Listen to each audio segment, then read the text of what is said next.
Mommy? I don't like this game. It's too cold. Lily's voice was a tiny squeak against the roaring wind. She hugged her wet teddy bear, Mr. Fluffless, pressing his soggy fur against her cheek. She was wearing her favorite pink jacket, but it was soaked through. She looked down the long dark road. The red taillights of her mother's car had disappeared 10 minutes ago. She's coming back, Lily whispered to the bear. She just went to get gas. Mommy never leaves me. Suddenly the ground started to shake. Rumble, rumble. Lily turned her head. Two blinding white lights were coming around the bend. They were huge. They were moving fast. It was an 18-wheel cargo truck. The driver was tired. The rain blurred his windshield. He didn't see the small girl sitting low to the ground near the white line. The lights got brighter. The roar got louder. Lily tried to move her wheelchair. Her small hands grabbed the metal rims, but her arms were too weak from the cold. The wheels spun in the mud. She was stuck. The truck was seconds away. Honk. The air horn blasted, sounding like a monster screaming. Lily squeezed her eyes shut. She kissed Mr. Fluffless on the nose. I love you, bear, she whispered. Screech. The smell of burning rubber filled the air. The truck swerved violently, its massive tires splashing a wave of water over Lily. The wind from the truck knocked her breath away. It missed her. But just barely. The truck disappeared into the night, not stopping. Lily opened her eyes, gasping for air, tears mixing with the rain. She was alive. But she was more alone than ever. Stop.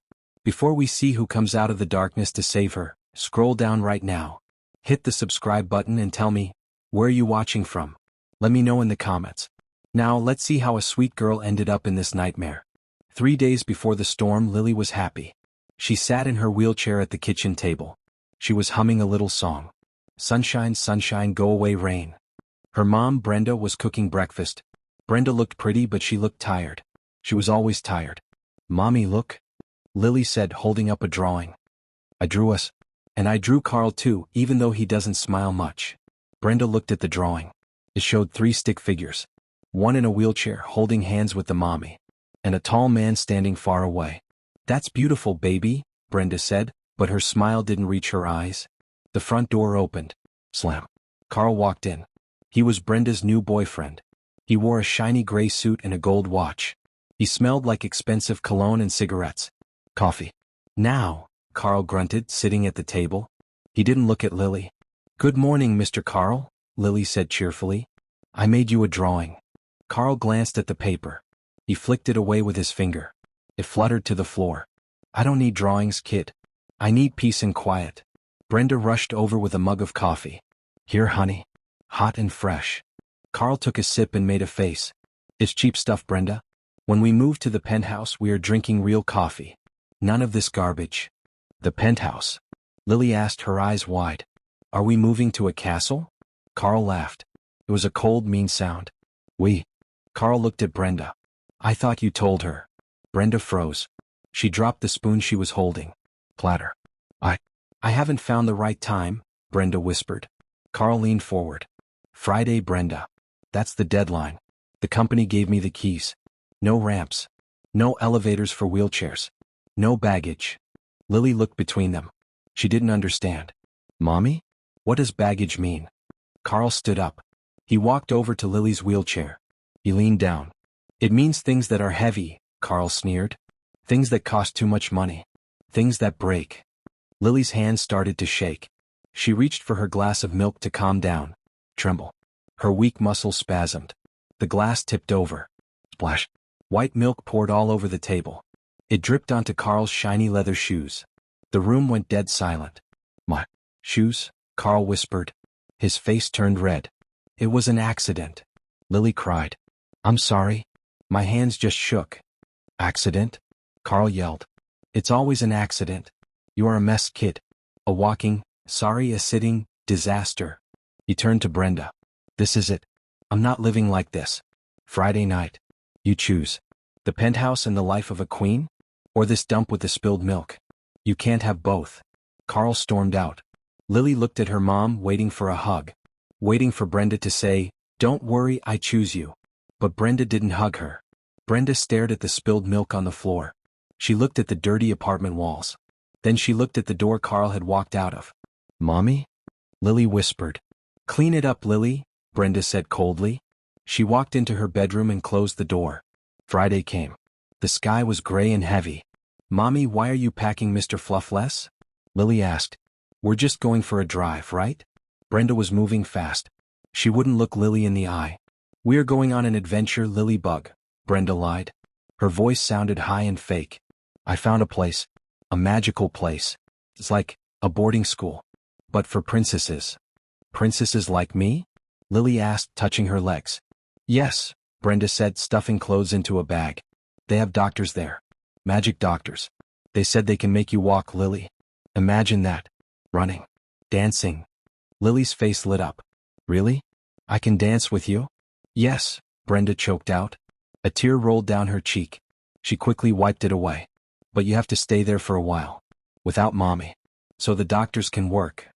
"I can be brave," Lily nodded firmly. "If I can walk, then Carl will like me. And we can all live in the penthouse." Brenda didn't answer. She picked up Lily and carried her to the car. They drove for a long time. They left the city.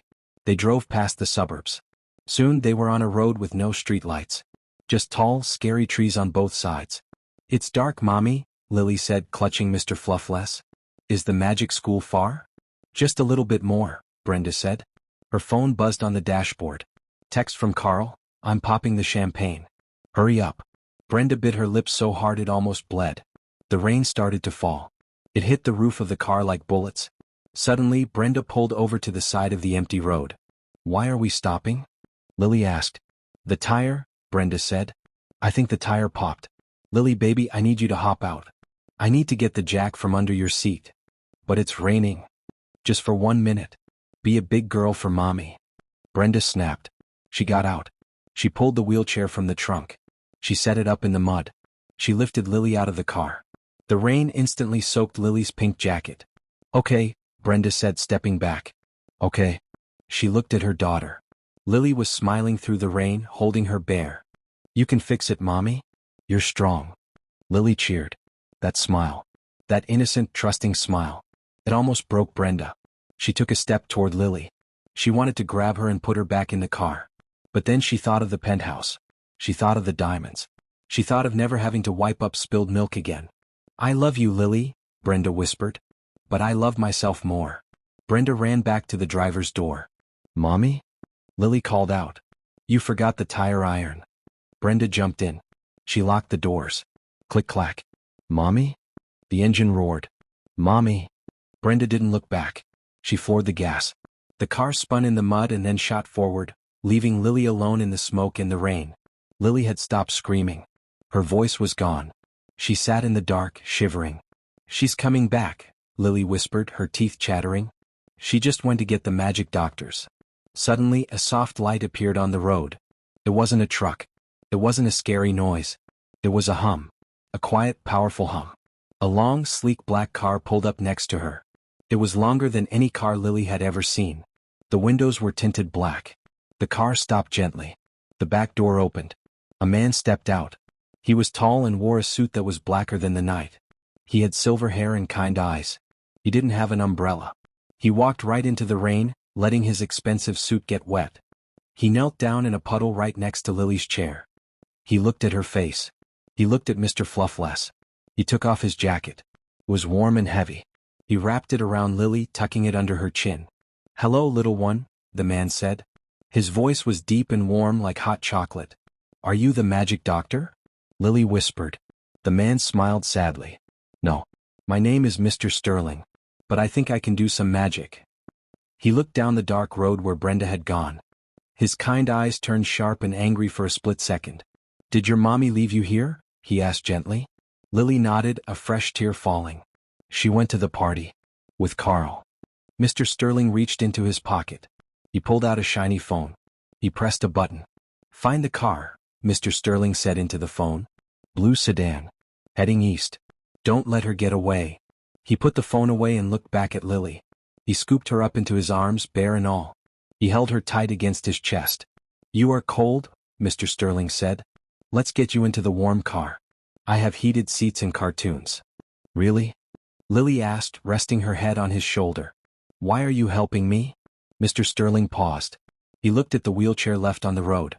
"Because," he whispered, 20 years ago someone left me on a road just like this. And no one stopped. He carried her toward the open door of the limousine. The inside glowed with warm, golden light. It looked like a spaceship. Tonight, Lily, Mr. Sterling said, we are going to catch a bad guy. Dramatic music peak. Mr. Sterling was abandoned too. And he just ordered his team to hunt down Brenda. What is he going to do when he finds her? Is he going to call the police or does he have his own kind of justice? Hit that subscribe button right now so you don't miss what happens next. Wow, Lily breathed. She looked around the car. It didn't look like a car. It looked like a living room inside a spaceship. There were tiny lights on the ceiling that looked exactly like stars. Do you like them? Mr. Sterling asked. He was sitting across from her, drying his wet silver hair with a towel. I had them put in because I like to look at the stars but I hate mosquitoes. Lily giggled. It was a weak, shaky sound but it was a giggle. It's beautiful, she whispered. She took a sip of the hot chocolate. It was sweet and creamy and warmed her tummy instantly. Are you warm enough? Mr. Sterling asked. He leaned forward and adjusted the blanket around her shoulders. He treated her like she was made of glass, precious and fragile. Yes, thank you, Lily said. She looked at his fancy suit. It was wet and ruined. Mr. Sterling? Your clothes are all wet because of me. Mr. Sterling looked down at his soaked tuxedo. He smiled. Lily, clothes are just things. You can buy clothes at a store. You can't buy a brave little girl at a store. You are much more important than a suit. Lily touched Mr. Fluffle's wet ear. My mommy said I was baggage. She said I was too heavy. Mr. Sterling's face changed. The kindness remained in his eyes, but his jaw went tight. Your mommy, Mr. Sterling said carefully, was wrong. You are not heavy, Lily. You are light. Like a feather.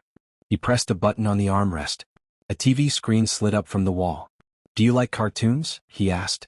I like The Brave Little Toaster, Lily said shyly. Excellent choice. Mr. Sterling tapped the screen. The movie started playing. As Lily watched the screen, her eyes getting heavy, Mr. Sterling pulled out his phone again. He turned his body slightly so Lily wouldn't see the screen. It showed a GPS map. A red dot was moving fast down the highway. Driver, Mr. Sterling whispered into an intercom. How close is the helicopter? 2 minutes out, sir, the driver replied. Target vehicle is the blue sedan. License plate BR&A. Mr. Sterling watched the red dot. Don't let them reach the city limits.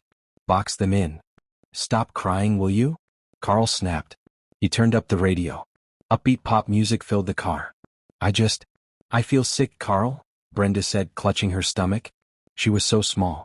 Did you see her face? I saw a problem being solved, Carl said. He reached over and patted Brenda's leg. Look at me, babe. We did it. The hard part is over. Think about the penthouse.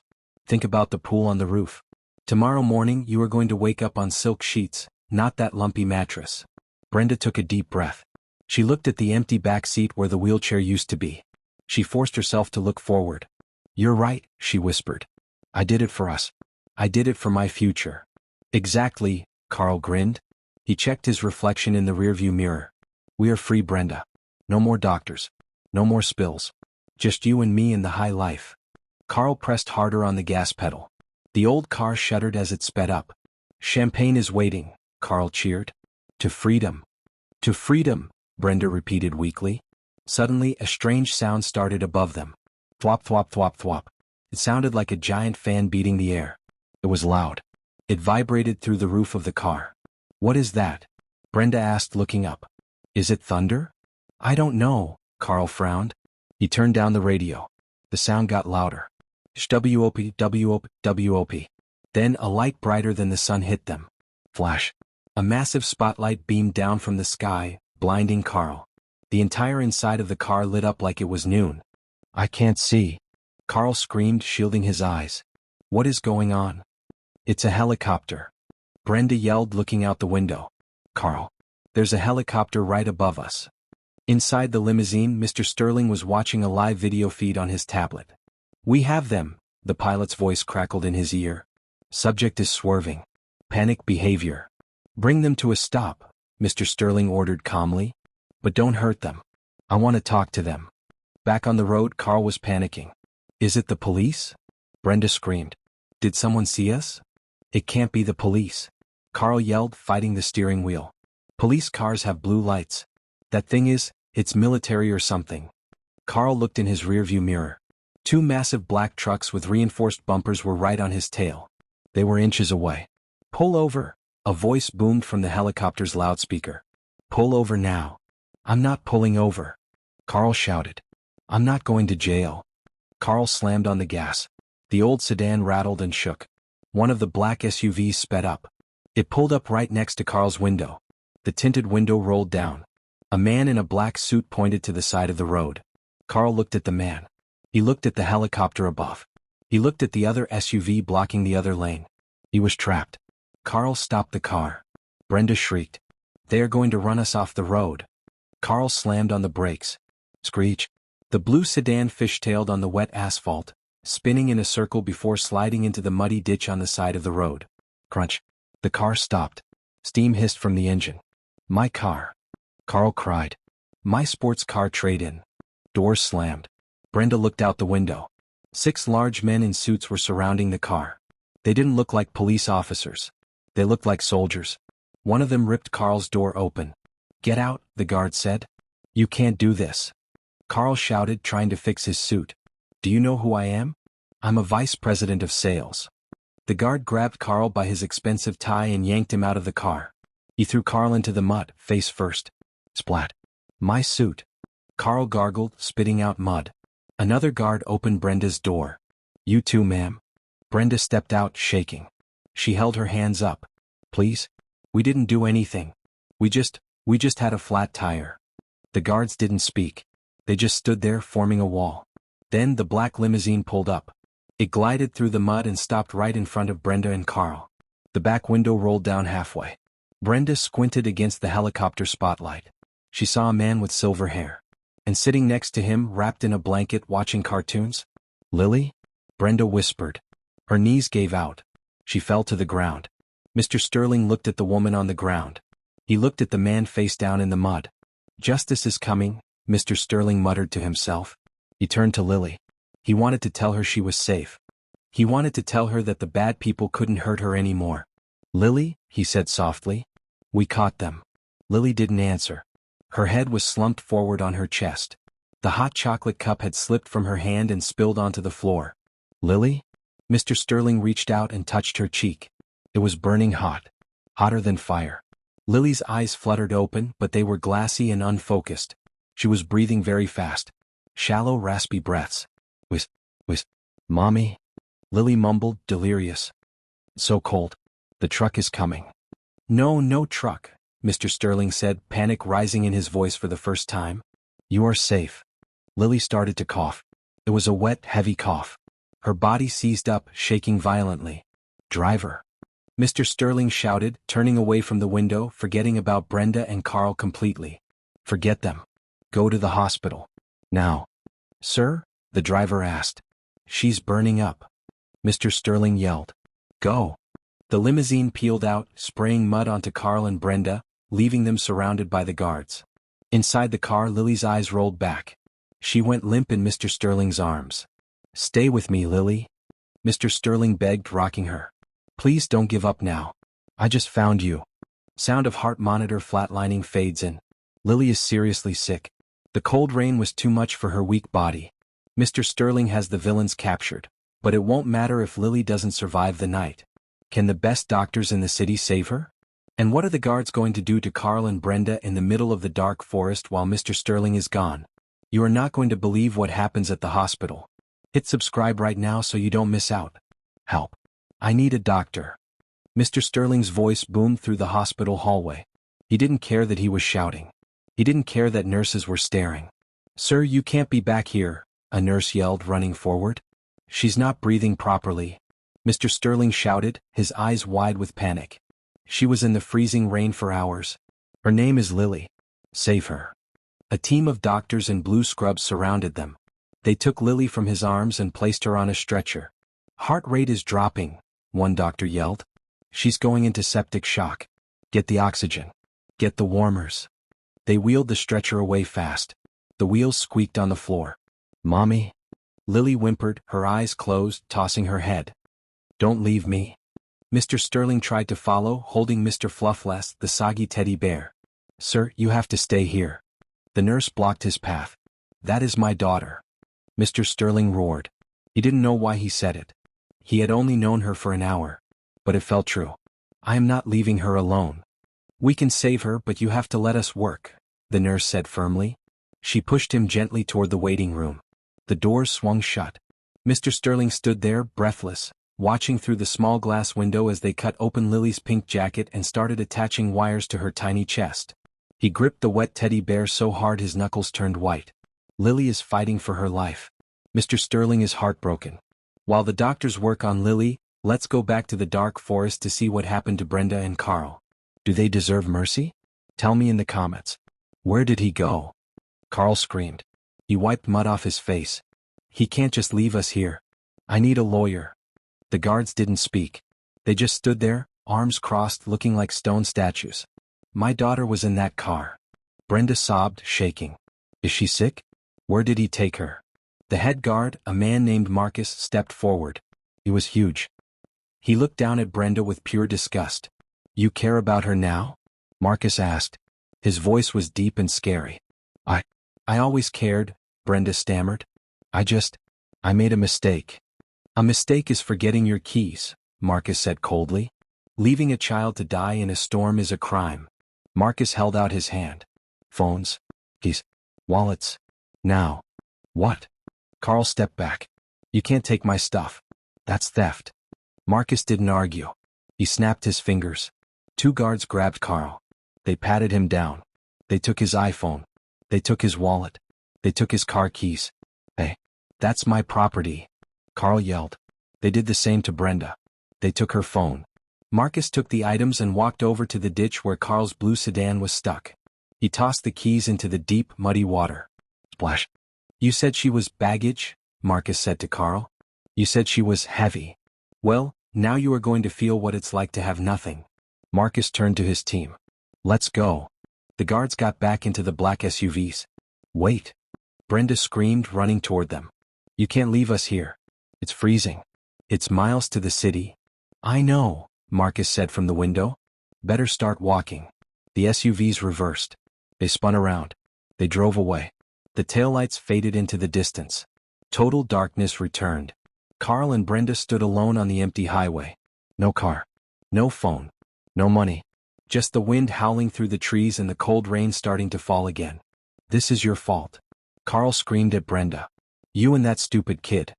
Brenda didn't answer. She hugged herself, shivering. She looked at the spot where she had left the wheelchair hours ago. For the first time she felt the cold that Lily had felt. And it terrified her. Mr. Sterling looked at the clock. It had been 2 hours.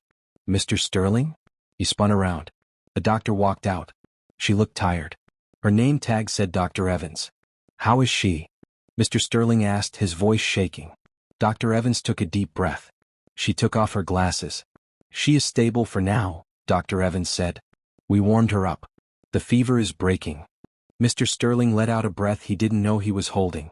Thank God. But, Dr. Evans continued, and her face got serious, there is a complication. Lily has a rare autoimmune condition. The pneumonia has triggered a crisis in her blood. Her red blood cells are destroying themselves. What does that mean? Mr. Sterling asked. It means she needs a transfusion, Dr. Evans said. But not just any blood. Lily has a very rare blood type.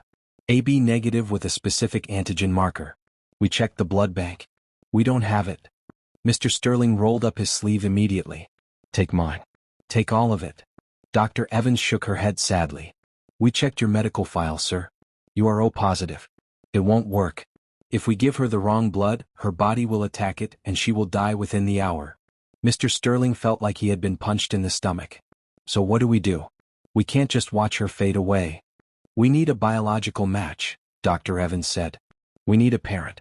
We need the mother. The room went silent. The only sound was the ticking clock. Mr. Sterling looked at the floor. He remembered the woman shivering in the mud on the highway. The woman he had left to rot in the dark. He hated Brenda. He wanted her to suffer.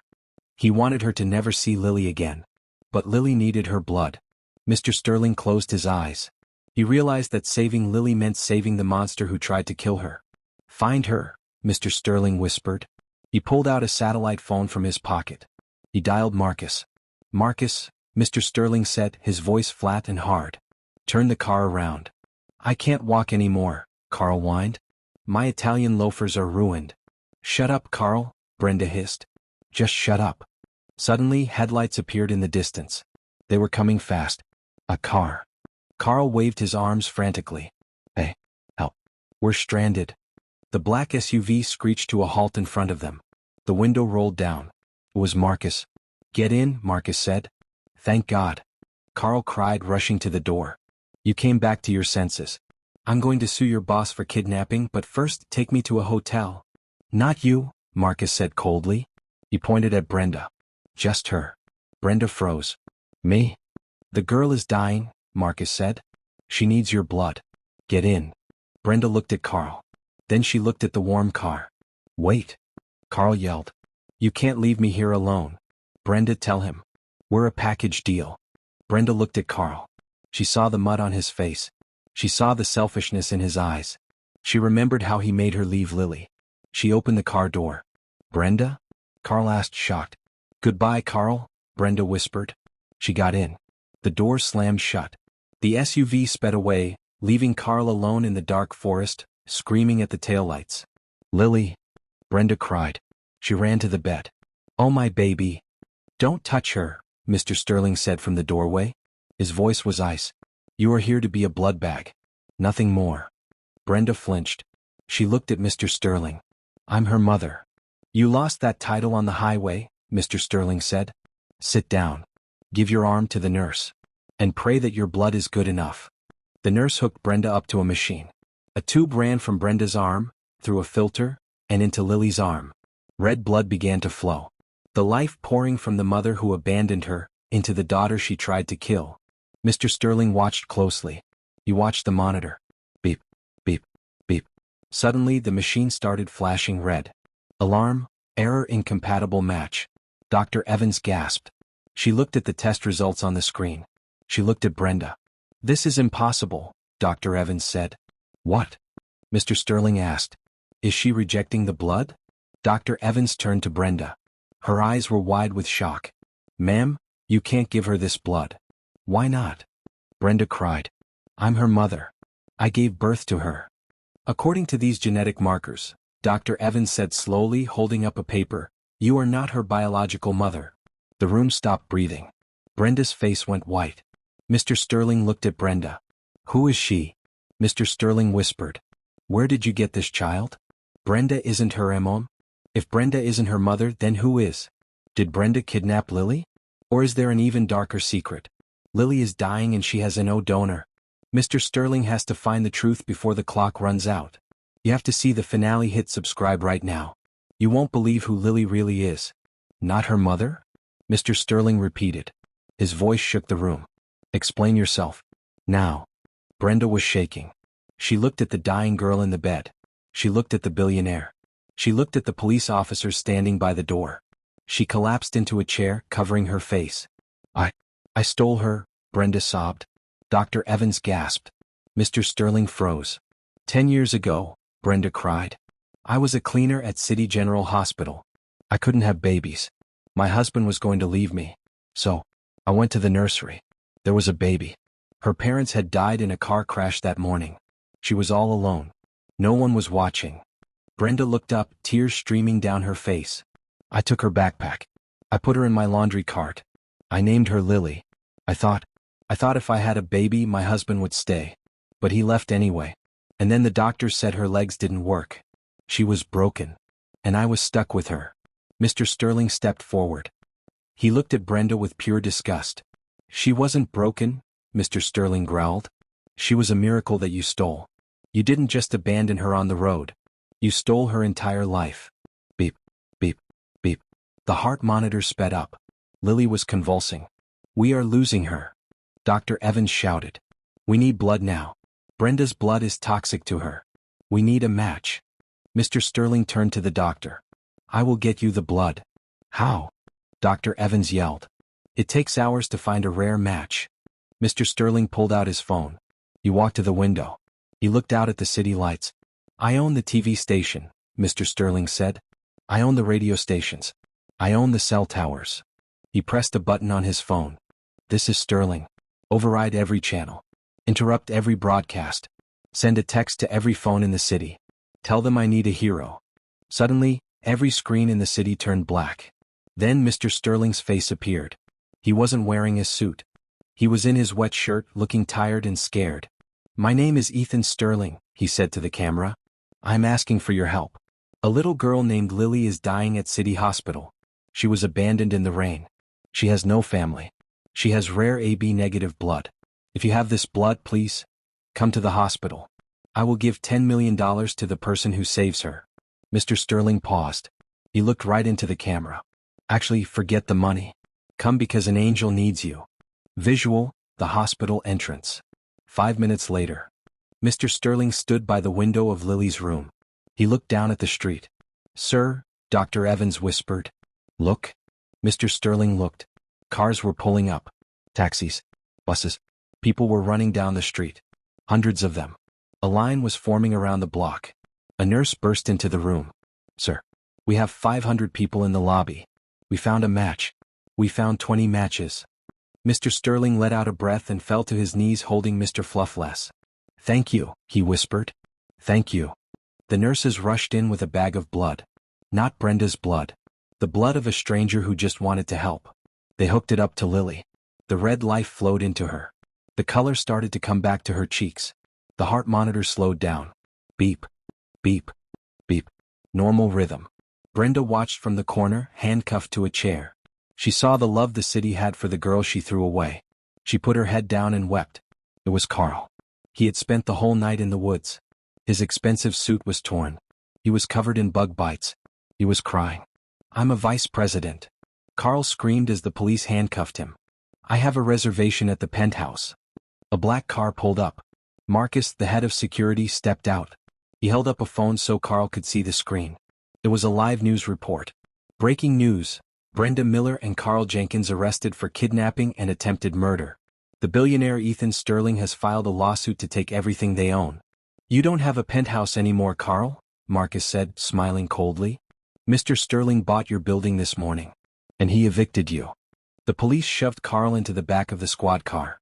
At the hospital, 2 officers walked into Lily's room. They uncuffed Brenda from the chair. "Time to go, Brenda," the officer said. Brenda looked at the bed. Lily was sleeping peacefully. Mr. Sterling was holding her hand. Can I say goodbye?"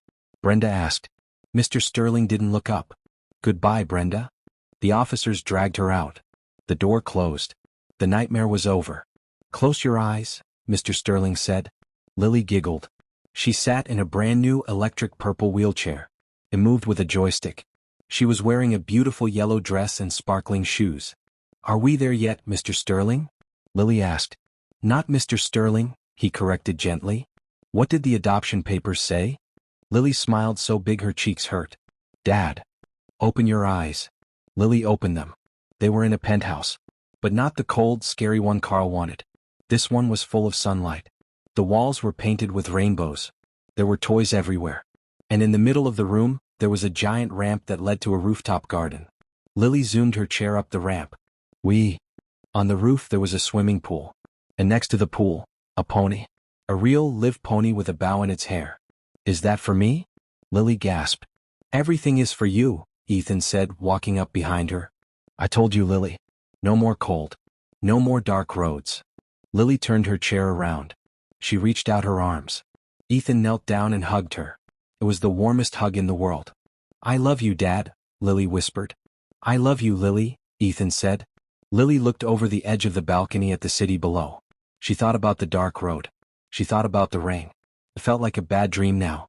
She grabbed Mr. Fluffless, who was wearing a tiny tuxedo to match Ethan's. "We're home, Mr. Fluffless," she said. "We're finally home." The end. Wow. What a journey. From a cold, wet road to a rooftop paradise with a pony. Lily finally got the love she deserved, and the bad guys got exactly what they deserved. If this story warmed your heart, please hit the like button. And if you want more amazing stories like this, make sure you are subscribed to the channel. Click that bell icon so you never miss a video. It is free. Thanks for watching, and remember, even in the darkest storm, there is always an angel waiting to find you.